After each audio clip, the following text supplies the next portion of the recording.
નમસ્કાર વિદ્યાર્થી મિત્રો, ઘણા લાંબા સમયથી શાળા પરિવાર વતી આપણે ઓનલાઈન વિડિયો લેક્ચરના માધ્યમથી આપણી શિક્ષણની કેડી કંડારતા રહેલા છીએ।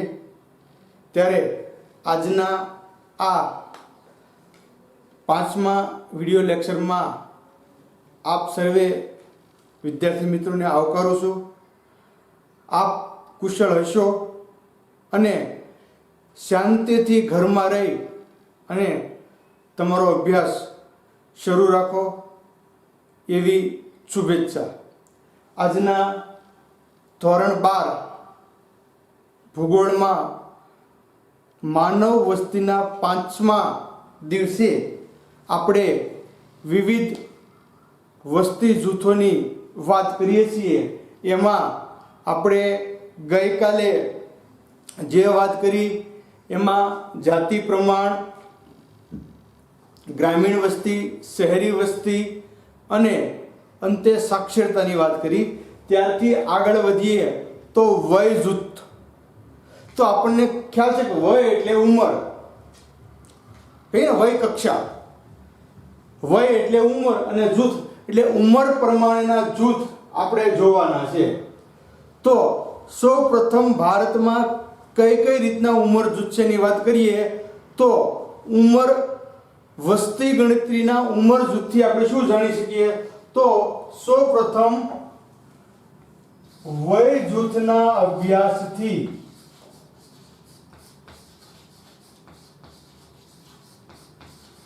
वय जूथना अभ्यास थी देशनी उपलब्ध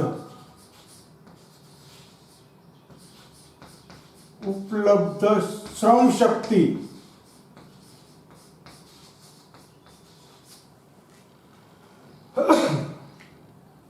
अने सरेराश आयुष उपलब्ध श्रम शक्ति अने सरेराश आयुष नो ख्याल आवे छे।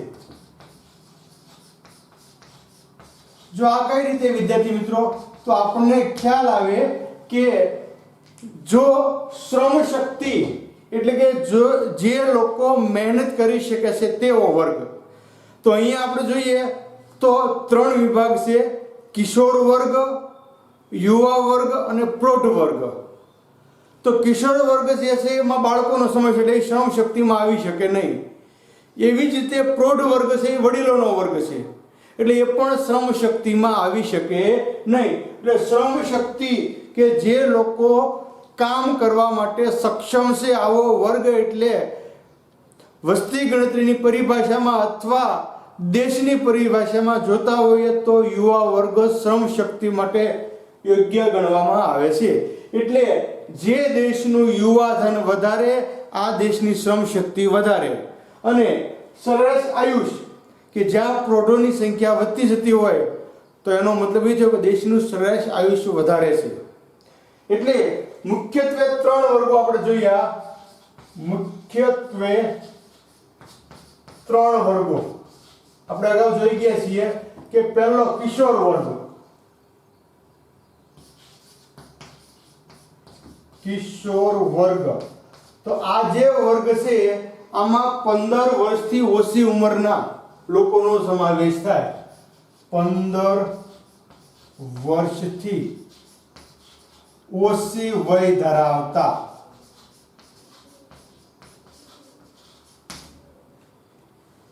15 વર્ષથી ઓછી વય ધરાવતા એટલે આપણને ખ્યાલ આવશે કે આમાં બાળકોનો સમાવેશ થાય છે। જે આપણે જોવા જઈએ તો ત્યાર પછી સાથે સાથે એ ટકાવારી લખી લેજે। આપણે 2 પોઈન્ટ ન કરો આપણે 15 વર્ષથી ઓછી વય ધરાવતા જે વ્યક્તિઓ છે એની ટકાવારી છે 29.7% બાળકો છે દેશમાં। 29.7%। સાથે સાથે બીજો વર્ગ એટલે કે યુવા વર્ગ ખૂબ મોટી સંખ્યા છે. તો યુવા વર્ગનો સમાવેશ થાય છે 15 થી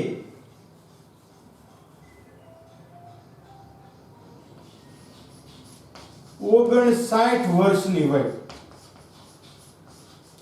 જે વ્યક્તિની ઉંમર 15 વર્ષ કરતા વધારે છે અને 59 વર્ષ કરતા ઓછી છે, આવો વર્ગ એટલે યુવા વર્ગ. અને ભારત દેશમાં 2011 ની વસ્તી ગણતરી પ્રમાણે એની ટકાવારી છે 64.8%.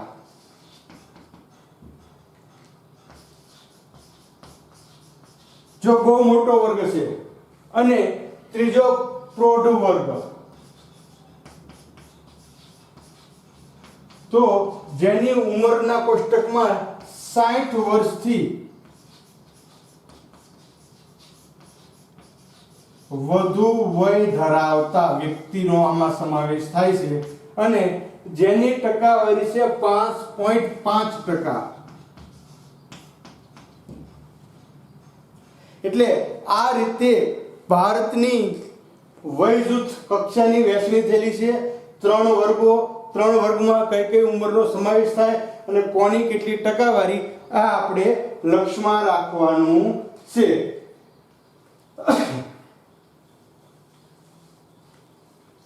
જો આપણે 2011 ની વસ્તી ગણતરી નું વિશ્લેષણ કરીએ, થોડું વિસ્તૃત સ્વરૂપ જોઈએ આપણે કરીએ તો અગાઉની જે વસ્તી ગણતરી થઈ એની તુલના કરવાની છે. 2011 ની વસ્તી ગણતરીનું પ્રમાણ અને અગાઉની એટલે કે 2001 ની વસ્તી ગણતરીના પ્રમાણની તુલના કરીએ તો આપણને એની વાત સમજાશે. કે વિશ્લેષણ કરીએ તો અગાઉની વસ્તી ગણતરીની તુલનામાં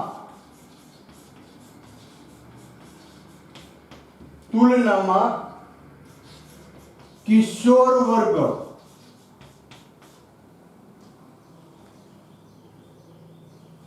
ની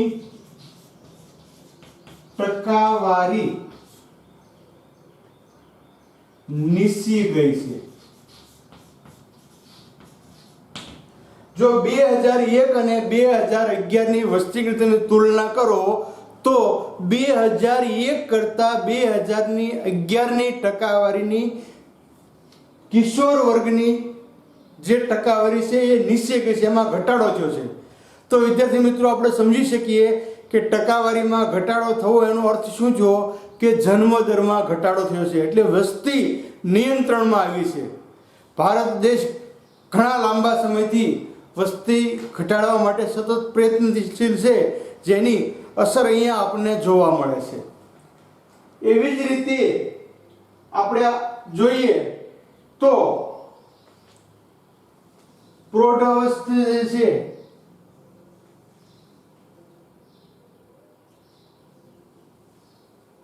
અને પ્રૌઢ વર્ગ ની ટકાવારીમાં વધારો થયો છે. જો આ બંને પોઈન્ટ એકદમ સરળ છે, સમજી શકાય. પ્રૌઢ વર્ગની વસ્તીમાં વધારો થયો એનો મતલબ કે મૃત્યુદર ઘટ્યો. મૃત્યુદર શાના કારણે ઘટ્યો હોય તો રોગ પ્રતિકારક શક્તિમાં વધારો થયો હોય, નવી સુલભ દાક્તરી સારવાર મળી, જેના કારણે મોટા ભાગના રોગો જે છે એ કાબૂમાં આવ્યા અને એના કારણે આજે મૃત્યુદરમાં ઘટાડો થયો છે. જોકે આજની આ કોરોના મહામારીના કારણે મૃત્યુદરમાં વધારો થઈ રહ્યો છે. ભારતમાં સ્થિતિ થોડી સારી છે, પણ વિદેશના ઘણા બધા દેશો એવા છે કે જ્યાં આજે આ રોગ કાબૂ બહાર થઈ રહ્યો છે. એટલે કે આમ પુસ્તકને આધારે જોવા જઈએ તો કિશોરા વર્ગની વસ્તીમાં ઘટાડો થયો છે, એટલે કે જન્મદર ઘટ્યો છે, વસ્તી નિયંત્રિત થઈ છે. સાથે સાથે પ્રૌઢ વર્ગની વર્ગમાં વધારો થયો છે, એટલે કે મૃત્યુદર ઘટ્યો છે. એટલે આમ કહી શકીએ કે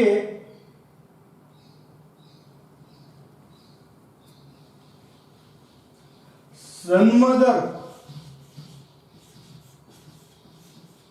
ઘટાડો અને સરેરાશ આયુષ્યમાં વધારો અને સરેરાશ આયુષ્યમાં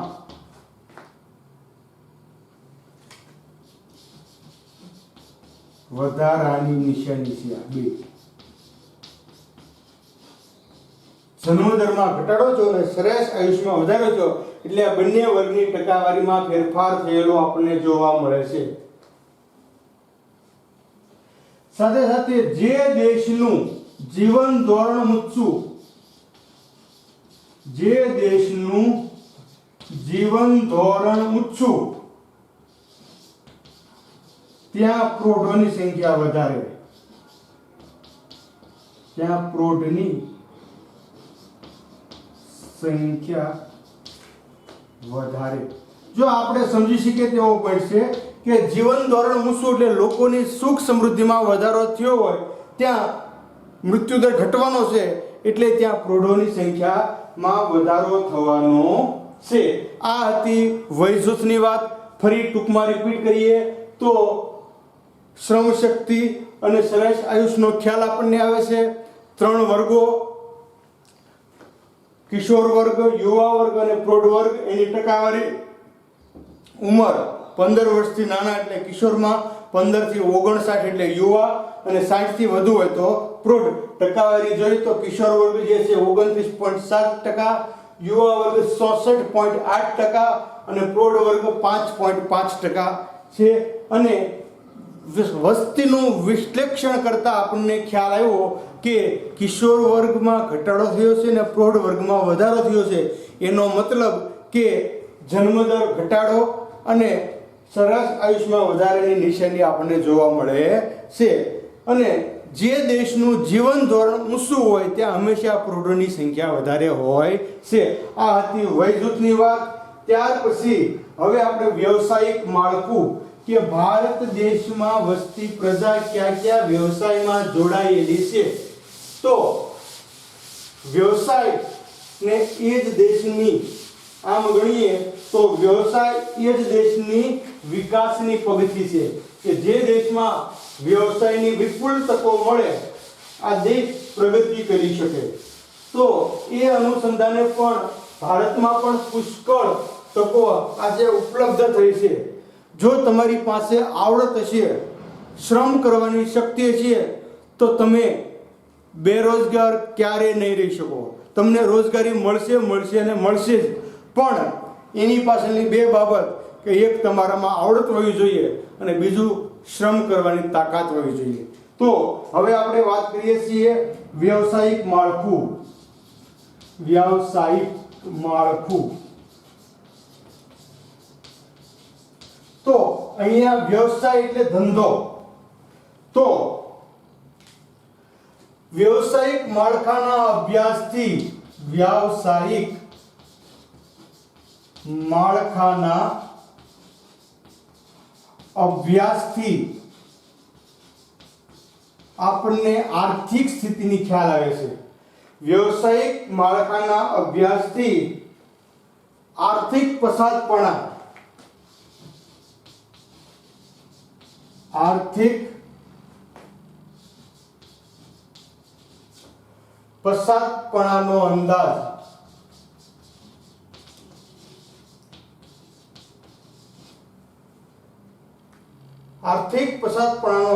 આવે છે કે જે દેશમાં વ્યવસાયિક માળખું સુદૃઢ છે ત્યાં પછાતપણું ઓછું છે. જે દેશમાં વ્યવસાયિક માળખું થોડુંક નબળું છે ત્યાં પછાતપણાનો દર હંમેશા વધારે રહેવાનો છે. ભારતની વાત કરીએ તો આપણે અગાઉ ગ્રામીણ વસ્તીને શહેરી વસ્તીમાં જોઈ ગયા કે ભારતમાં 66% 68% ગ્રામીણ વસ્તી છે. એટલે એના અનુસંધાને ગામમાં જે ધંધો હોય એમાં વધુ લોકો જોડાયેલા હોય. એટલે કે ભારત જે છે એ ખેતી ક્ષેત્રમાં રોજગારી મેળવતો દેશ છે. ભારતમાં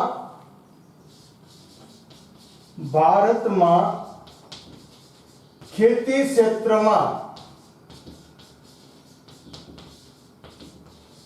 રોજગારી મેળવતા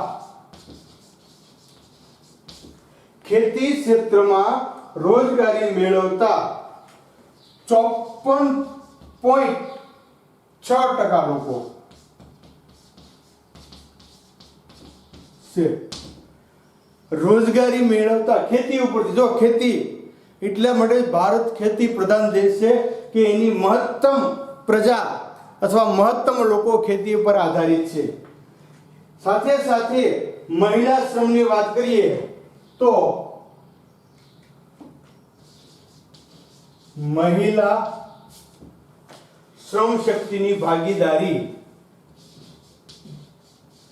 મહિલા શ્રમ શક્તિની ભાગીદારી મહિલા શ્રમમાં જોડાયેલી હોય તો 23.3%.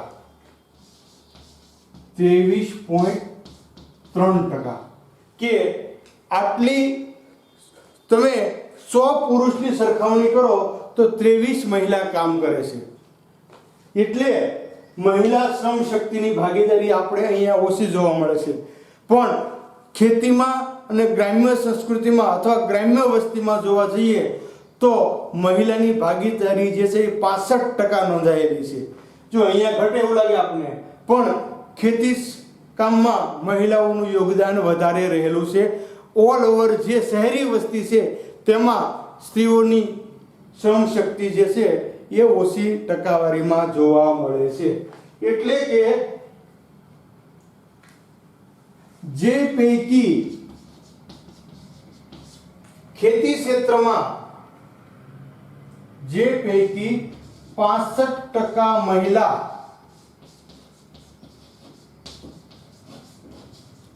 ખેતી ક્ષેત્રમાં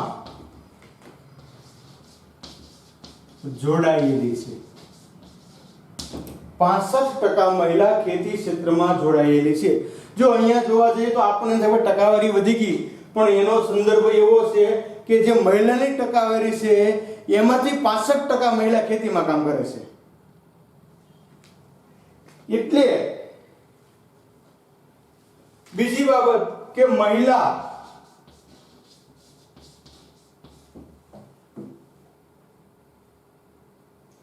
પ્રાથમિક ક્ષેત્ર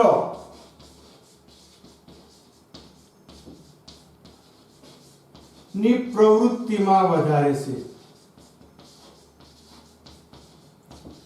જો અહીંયા પ્રાથમિક ક્ષેત્ર એટલે કે પ્રાથમિક શાળાની વાત નથી કરતા, પણ જે કોઈ પણ કામ હોય એની જેથી શરૂઆત થતી હોય ત્યાં મહિલાનું સ્થાન વધારે હોય. દાખલા તરીકે ખેતી, તો ખેતીમાં જમીનમાં જે કામ થાય છે, ખેડૂતો દ્વારા જે ખેતી થાય છે ત્યાં મહિલાની શક્તિ વધારે વપરાય છે. ત્યાર પછી માલ એક્સપોર્ટ થાય એટલે કે તૈયાર માલને તમે માર્કેટિંગ યાર્ડ સુધી પહોંચાડો તો ત્યાં મહિલાની ભાગીદારી ઘટી જાય છે. એટલે પ્રાથમિક ક્ષેત્રમાં, એવી જ રીતે કોઈ પણ કારખાના કે ગૃહ ઉદ્યોગોમાં પણ મહિલાની સંખ્યા વધારે હોય છે. એટલે પ્રાથમિક ક્ષેત્રની જે પ્રવૃત્તિ છે એમાં મહિલાની ભાગીદારી વધારે જોવા મળે છે. સાથે સાથે બિન ખેતી ક્ષેત્રમાં હાલના સમયે રોજગારી વધી છે.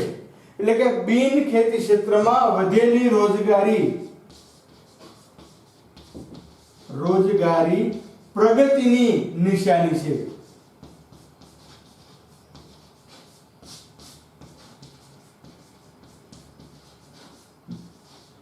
જો ખેતીમાં તો રોજગારી હોય જ, પણ ખેતી સિવાયના વ્યવસાયમાં જે રોજગારી વધી છે આ પ્રગતિની નિશાની છે કે જેના કારણે વધુમાં વધુ લોકો રોજગારી મેળવતા થયા છે. આમ જોવા જઈએ તો ભારતનું વ્યાવસાયિક માળખું, તો એમાં પહેલું આવશે ખેતી, ત્યાર પછી આવશે બીજું ખેત મજૂર, ત્યાર પછી ત્રીજું આવશે ગૃહ ઉદ્યોગો,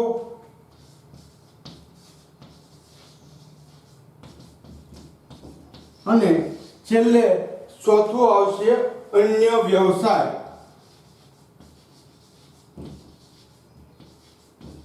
આ ચાર તબક્કામાં ભારતનું માળખું જે છે એ વહેંચાયેલું છે.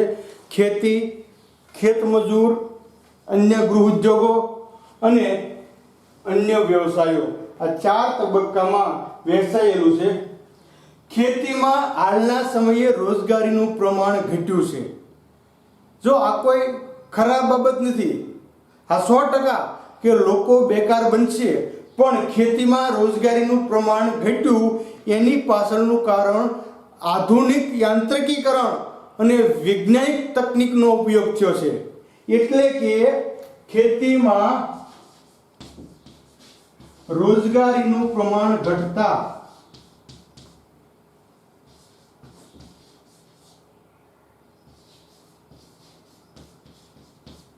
ખેતીમાં રોજગારીનું ઘટતું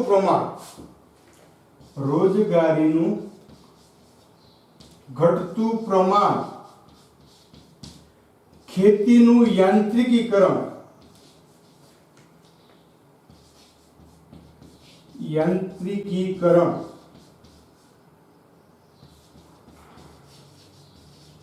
અને અન્ય ક્ષેત્રોમાં થઈ રહેલો વિકાસ,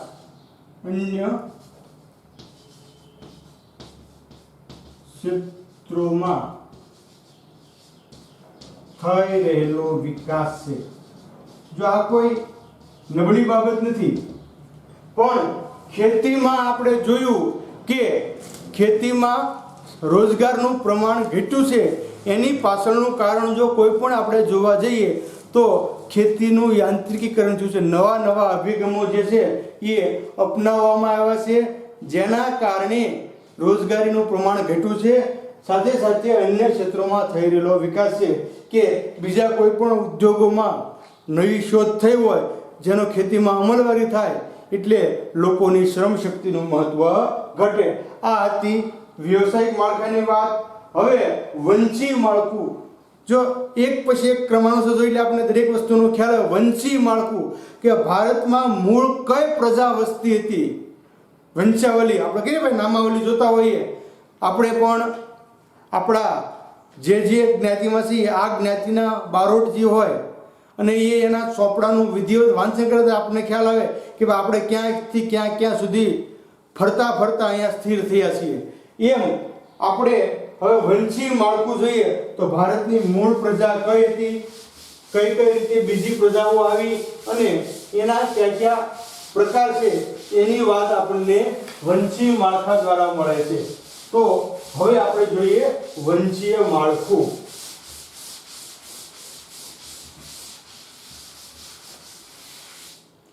ત્યાર પછીનો પોઈન્ટ, વસ્તીના માળખામાં વંશીય માળખું.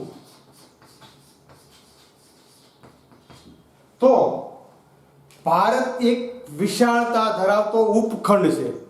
જો એમ કહીએ તો ખોટું નથી, કેમ કે ભારતની વસ્તી એટલી બધી વિસ્ફોટક છે કે આપણે અગાઉ જોઈ ગયા હતા કે 3 ખંડોમાં જેટલી વસ્તી છે એટલી વસ્તી ભારતમાં છે.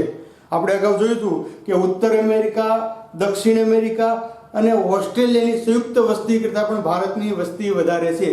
એટલે કે ભારત વિશાળતા ધરાવતો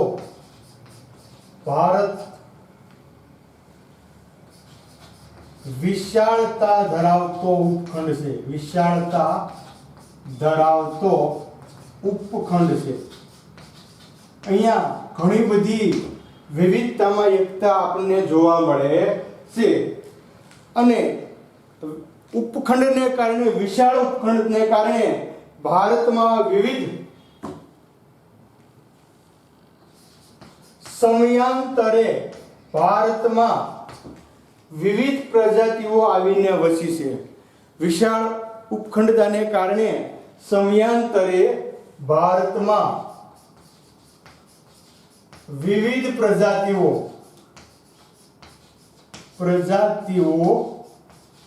આવીને વસી છે. જો ભારતીય મૂળ પ્રજા છે એની સાથે સાથે જુદા જુદા વિસ્તારોમાંથી વિવિધ પ્રજાતિ આવી અને અહીંયા વસી છે. આમ જોવા જઈએ તો આ આધુનિક યુગથી પાછળ જઈએ તો પાષાણ યુગમાં ખૂબ જૂના કાળમાં પાષાણ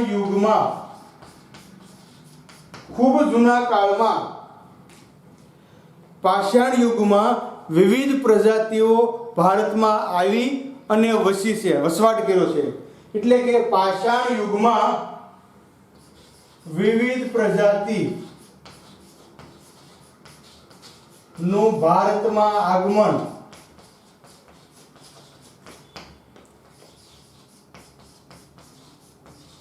અને વસવાટ કર્યો છે. વિવિધ પ્રજાતિ આવી અને ભારતમાં વસી એટલે કે ખૂબ પુરાતન કાળથી ભારતમાં વિવિધ પ્રજાતિઓ આવેલી છે. એ સમયની જે વાત કરીએ આપણે તો વિદ્વાનોના મતે ભારતની વાત કરીએ તો ભારતમાં વિદ્વાનોના મતે ભારતમાં આફ્રિકા,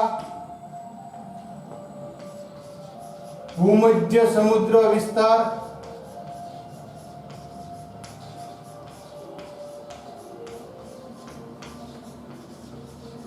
મધ્ય એશિયા, જો આ બધા દેશોમાંથી બધા વિસ્તારમાંથી પ્રજાતિ ભારતમાં આવેલી છે. એટલે મધ્ય એશિયા ક્ષેત્રોમાંથી પ્રજાતિનું આગમન થયું.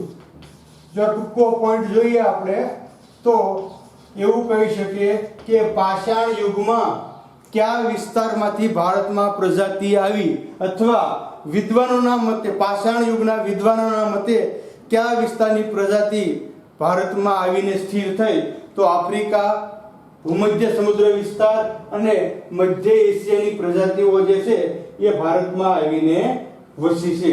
સાથે સાથે નૃવંશ શાસ્ત્રી, આ એક જુદો ઇતિહાસ છે કે નૃવંશ શાસ્ત્રીના વિદ્વાનો એવું માને છે કે ઘણી બધી પ્રજાતિનું જન્મસ્થાન ભારત છે. એટલે ઘણી બધી પ્રજાતિ ભારતમાં પણ જન્મેલી છે. એટલે આપણે એ પણ જોઈએ તો નૃવંશ શાસ્ત્રી ના મતે કેટલીક જાતિઓનું ઉદ્ભવ સ્થાન ભારત છે.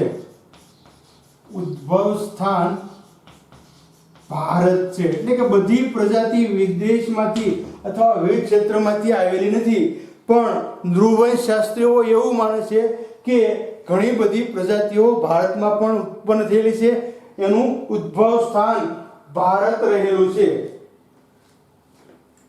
સાબિતી રૂપે એને કીધું કે સાબિતી રૂપે હિમાલયની જે શિવાલિકા નામની ટેકરીઓ છે, હિમાલયની શિવાલિકા નામની ટેકરીઓમાં આદિ માનવના જીવાશ્મી આપણને મળેલા છે, એના જીવના અવશેષો મળ્યા છે. એટલે આપણે કહી શકીએ કે ઘણી બધી પ્રજાતિઓનું ઉદ્ભવ સ્થાન ભારત પણ હોઈ શકે. એટલે કે સાબિતી રૂપે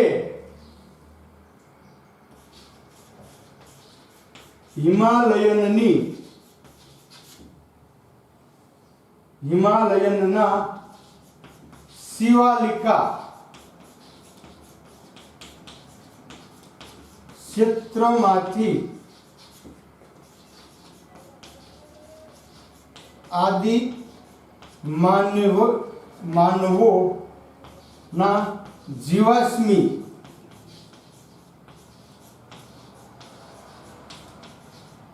મળ્યા છે. એટલે આપણે કહી શકીએ કે ભારત પણ ઘણી પ્રજાતિની જન્મદાત્રી હોઈ શકે. હવે આપણે એના વિભાગ જોઈએ તો ભારતીય નૃવંશ શાસ્ત્રી બીએસ ગુહા આ ઇતિહાસકાર છે નૃવંશ શાસ્ત્રીના. એને ના મતે મુખ્ય 100 પ્રજાતિ છે. ભારતમાં મુખ્ય 100 પ્રજાતિ હતી, જે પૈકી આપણે જોઈએ તો પહેલી પ્રજાતિ ઇન્ડો આર્યન, આ મૂળ ભારતના આર્ય એટલે જ ભારત આર્યપુત્ર તરીકે ઓળખીએ છીએ કે મૂળ આર્યોનો દેશ છે ભારત. ત્યાર પછી દ્રવિડો આવ્યા એટલે ઇન્ડો દ્રવિડિયન.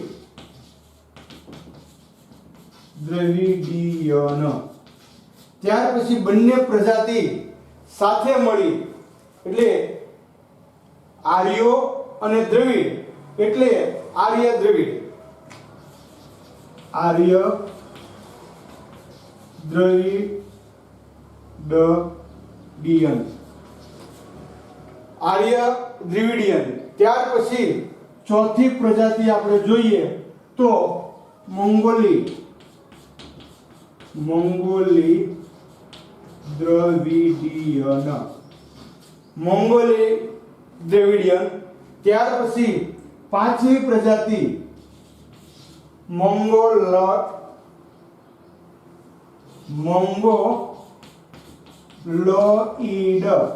આ પાંચમી પ્રજાતિ. અને છેલ્લી છઠ્ઠી પ્રજાતિ આપણે જોઈએ તો દ્રવિડિયન.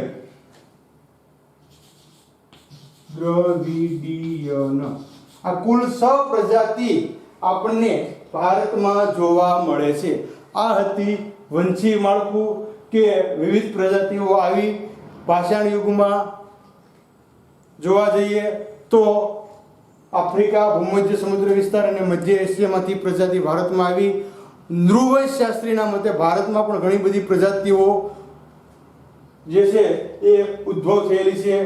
એનું દ્રષ્ટાંત આપ્યું આપણને કે હિમાલયની શિવાલિકા ક્ષેત્રમાંથી મળી આવેલા આદિ માનવોના જીવાશ્મી ને કારણે માની શકાય કે ત્યાં પ્રજાતિ હશે. અને નૃવંશ શાસ્ત્રી બીએસ ગુહાના મતે 6 પ્રકારની પ્રજાતિ આપણે જોઈએ ભાષાકીય માળખું. જો ક્રમાનુસાર આપણે જોતા જઈએ છીએ ભાષાકીય માળખું, જાતિ પ્રમાણથી શરૂ કરી અને ભાષાકીય માળખું. તો અહીંયા આપણને ખ્યાલ આવશે કે ભાષાકીય માળખું એટલે બોલી. આપણી જે ગ્રામીણ શબ્દ એવો છે લોકબોલી, અને 12 ગાવે લોકબોલી બદલાય એવી વાયકા છે કે તમે કોઈ પણ 12 ગાવનું અંતર કાપો એટલે ત્યાંની ભાષામાં અને આપણી ભાષામાં થોડોક ફેરફાર જોવા મળશે. ભલે છે ગુજરાતી પણ એમાં પણ કંઈક ઉચ્ચારણમાં આપણને ફેરફાર જોવા મળે છે.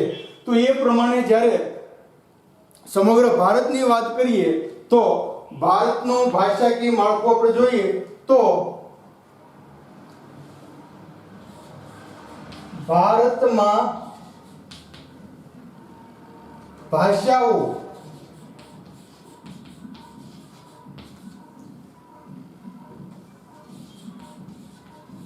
રાષ્ટ્ર અને રાષ્ટ્રવાદ, ભારતની ભાષાઓ રાષ્ટ્ર અને રાષ્ટ્રવાદ સાથે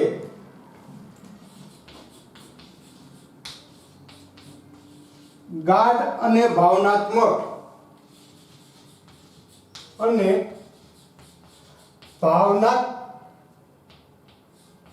સંબંધ ધરાવે છે.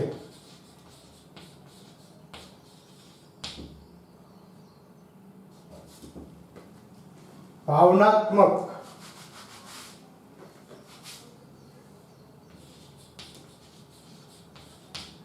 ભાવનાત્મક સંબંધ ધરાવે છે। જો રાષ્ટ્ર અને રાષ્ટ્રવાદ સાથે ભાવનાનો અથવા ભાષાનો રાષ્ટ્ર અને રાષ્ટ્રવાદ સાથે ગાઢ અને ભાવનાત્મક સંબંધ છે। આપણે 1961 જો ખૂબ પુરાતન કાળ છે, આમ જોવો તો કેટલા વર્ષ થયા? 60 વર્ષ। 1961 ની વસ્તી ગણતરી મુજબ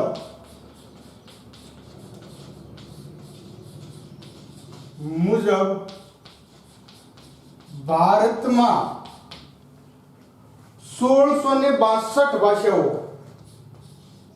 1652 ભાષાઓ માતૃભાષા રૂપે નોંધાય।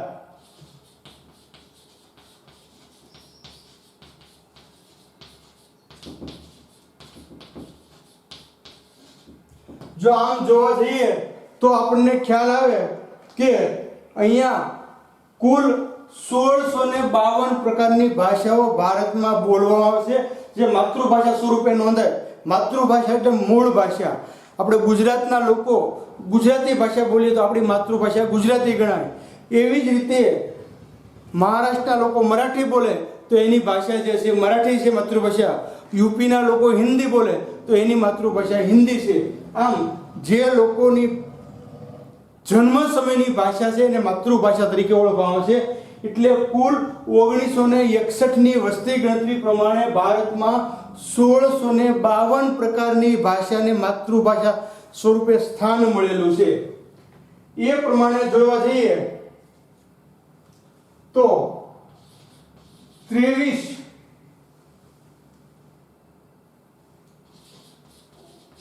રાષ્ટ્રીય માન્ય ભાષાઓ એટલે કુલ 1652 ભાષા માતૃભાષા તરીકે, પણ એમાંથી રાજ્ય ભાષા તરીકે સ્વીકારી હોય તો એવી 23 ભાષાઓ અથવા 23 રાષ્ટ્રીય માન્ય 23 રાષ્ટ્રીય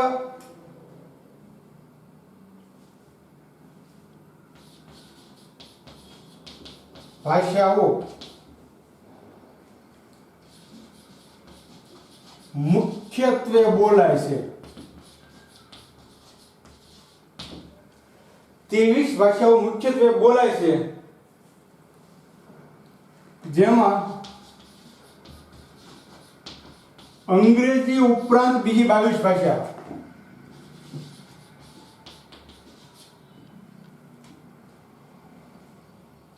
થોડોક સુધારો કરી લઈએ એટલે 2 પોઈન્ટ હરખા બની જાય।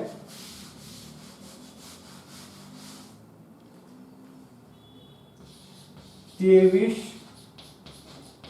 ભાષાઓ જો રાષ્ટ્રીય ભાષા શબ્દ પછી લઈએ છે 23 ભાષાઓ મુખ્યત્વે બોલાય છે। ભારતમાં 1652 પૈકી 23 ભાષાઓ મુખ્યત્વે બોલાય છે, જેમાં અંગ્રેજી ઉપરાંત 22 અન્ય ભાષાઓ 22 અન્ય ભાષાઓ રાજ્યમાન્ય ભાષા છે। રાજ્યમાન્ય ભાષા છે એટલે કે ભારતના વિવિધ પ્રાંતોની કુલ 23 ભાષાઓ રાજ્યમાન્ય ભાષા છે, જે તે રાજ્યની માતૃભાષા તરીકે સ્વીકારવામાં આવેલી છે। ભારતમાં સૌથી વધુ બોલાતી ભાષા જો આપણે કહી શકીએ કે જે આપણી દેશની ભાષા છે એ ભારતમાં સૌથી વધુ ભાષા બોલાતી કોણ? દેશની જે ભાષા હોય એ જ, એટલે કે હિન્દી। ભારતમાં સૌથી વધુ બોલાતી ભાષા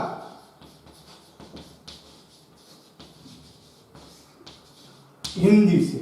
ભારતમાં સૌથી વધુ બોલાતી ભાષા હિન્દી છે। ગુજરાતી ભાષા બોલનારા, જો આપણે ગુજરાતી ભાષા બોલનારાઓની સંખ્યા 4.48% છે અને આપણું દેશમાં 7મું સ્થાન છે બોલવામાં.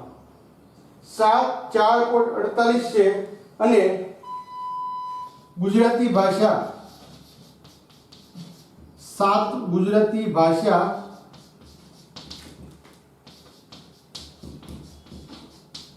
7મા ક્રમે છે. હિન્દી, અંગ્રેજી, બંગાળી એમ તમે જોવા જાઓ તો ગુજરાતી ભાષા બોલનારીની વસ્તી 4.48% છે અને ગુજરાતી ભાષા દેશની 7મી ભાષા છે. એવી જ રીતે ભારતીય વિવિધ ભાષાઓ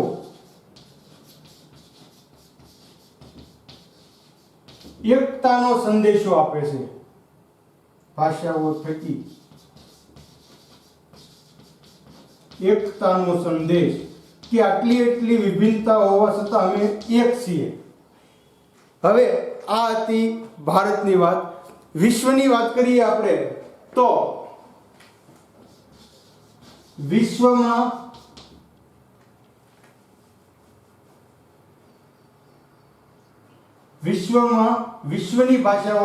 વિશ્વની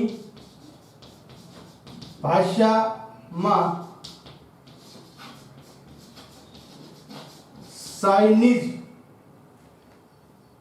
મેન્ડોરિન,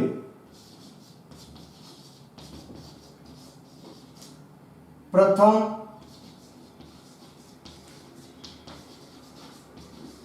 બીજા ક્રમે અંગ્રેજી, ત્રીજા ક્રમે સ્પેનિશ,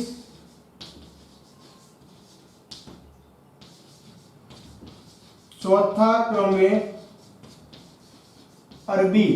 જો વિશ્વમાં સૌથી વધુ બોલાતી ભાષા હોય તો પ્રથમ ક્રમ છે ચાઇનીઝ મેન્ડોરિન ભાષા, બીજા ક્રમે અંગ્રેજી. આપણને લાગે કે ભાઈ વિશ્વની ભાષા અંગ્રેજી વધુ દેશોમાં બોલાય, પણ એવું નથી. અંગ્રેજીનો બીજો ક્રમ છે, ત્રીજા ક્રમે સ્પેનિશ ભાષા અને ચોથા ક્રમે અરબી આવે છે. પાંચમા અને છઠ્ઠા ક્રમે ભારતીય ભાષા છે. પાંચમા અને છઠ્ઠા ક્રમે અનુક્રમે ભારતીય ભાષા. બે ભાષા ભારતીય છે. ભારતીય ભાષા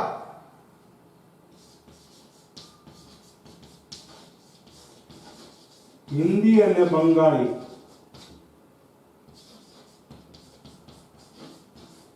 આ રીતે આપણે 6 ક્રમ સુધીની વાત કરી કે સૌથી પહેલા ક્રમમાં ચાઇનીઝ મેન્ડોરિન ભાષા, બીજા ક્રમમાં અંગ્રેજી, ત્રીજા ક્રમે સ્પેનિશ, ચોથા ક્રમે અરબી, પાંચમા સ્થાને હિન્દી ભારતીય ભાષા છે અને છઠ્ઠા સ્થાને બંગાળી એ પણ ભારતીય ભાષા છે. આ રીતે વિશ્વમાં મહત્વની 6 ભાષાની આપણે ચર્ચા કરી. ધાર્મિક માળખાની વાત કરીએ તો ભારતમાં વિવિધ ધર્મો પાળતા લોકો વસે છે. આપણે આપણા બંધારણમાં જોઈએ તો ભારત બિન સાંપ્રદાયિક રાષ્ટ્ર છે. ત્યાં પ્રત્યેક વ્યક્તિને પોતાનો સંપ્રદાય પાળવાની છૂટ છે. એટલે એ પ્રમાણે જોઈએ તો ભારતનું ધાર્મિક માળખું પણ વિભિન્ન રીતે જોડાયેલું છે. ધર્મ એ માનવ વસ્તીની મહત્વની લાક્ષણિકતા છે. આજે હું અને તમે પ્રત્યેક એક ધર્મ સાથે આપણે એવી રીતે જોડાયેલા છીએ, વણાયેલા છીએ કે એ માણસ જીવનની લાક્ષણિકતા બની ગઈ છે. સાથે સાથે ધાર્મિક આસ્થાની સમગ્ર માનવ જાત પર ઘેરી અસર પડે છે. પ્રત્યેક માણસ કયા ધર્મનો છે એની અસર, ધાર્મિકતાની અસર એના માણસ જીવન પર જોવા મળે છે. ભારતમાં હિન્દુ, બૌદ્ધ, જૈન અને શીખ ધર્મની જન્મદાત્રી છે. ભારત ભૂમિમાં આ બધા જન્મોનો ઉદ્ભવ થયેલો છે. જો અહીંયા વિદ્યાર્થી મિત્રો ખાસ લક્ષ લઈએ કે ઇસ્લામ ધર્મનું ઉદ્ભવ સ્થાન ભારત નથી. આ લોકો તો ભારતથી એટલે કે ગલ્ફના દેશોમાંથી અથવા અફઘાનિસ્તાનમાંથી ભારતમાં ઇઝરાયલ ધર્મ આવેલો છે. એટલે હિન્દુ, બૌદ્ધ, જૈન અને શીખ ધર્મની જન્મદાત્રી ભારત છે. સાથે સાથે ઝરથોસ્ટ્રી અને યહૂદી ધર્મ પણ ખૂબ જ ઓછી માત્રામાં ભારતમાં જોવા મળે છે. જો એની આપણે 2011ની વસ્તી ગણતરી પ્રમાણે ભારતમાં વસતા વિવિધ ધર્મના લોકોની વાત કરીએ તો ટકાવારીમાં ભારત અને ગુજરાત બંનેની સરખામણી આપણે જોઈએ તો સૌથી વધુ ભારતમાં હિન્દુ ધર્મના લોકો વસે છે. એટલે કે હિન્દુ ધર્મ સૌથી વધુ ભારતમાં પળાય છે, જે પૈકી 79.80% ભારતમાં અને 88.57% ગુજરાતમાં હિન્દુ ધર્મના લોકો વસે છે. હિન્દુ ધર્મ પાળતા લોકો વસે છે. ગુજરાતમાં ટકાવારી વધારે છે. ઇસ્લામ ધર્મની ટકાવારી 14.23% ઓલ ઓવર ઇન્ડિયામાં 14.23% અને ગુજરાતમાં 9.67%. ખ્રિસ્તી ધર્મ પાળતા લોકો 2.30%. જો 100 માણસો થયા, જ્યારે ગુજરાતમાં એની ટકાવારી 0.52%. શીખ ધર્મ 1.72% અને ગુજરાતમાં એની વસ્તી 0.10%. બૌદ્ધ ધર્મ 0.70% ભારતમાં અને 0.05% ગુજરાતમાં. જૈન ધર્મ 0.37% ભારતમાં અને જે પૈકી 0.96% ગુજરાતમાં. એટલે બીજા ધર્મની સરખામણીમાં જૈન ધર્મની સંખ્યા આમ જોવા જઈએ તો ત્રીજા સ્થાને આવે છે. હિન્દુ, ઇસ્લામ અને જૈન અને અન્ય વિવિધ ધર્મો પાળતા કે તમામ ધર્મોનો સમાવેશ, નાના નાના ધર્મો જે છે એનો સમાવેશ થાય છે, જે ભારતમાં 0.66% અને ગુજરાતમાં 0.03%. આ રીતે ભારતનું વસ્તીનું માળખું 2011ની વસ્તી ગણતરી પ્રમાણે ગોઠવાયેલું છે. તો ઘણો સમય થયો વિદ્યાર્થી મિત્રો, આપણે અહીંયા સુધી રાખીએ.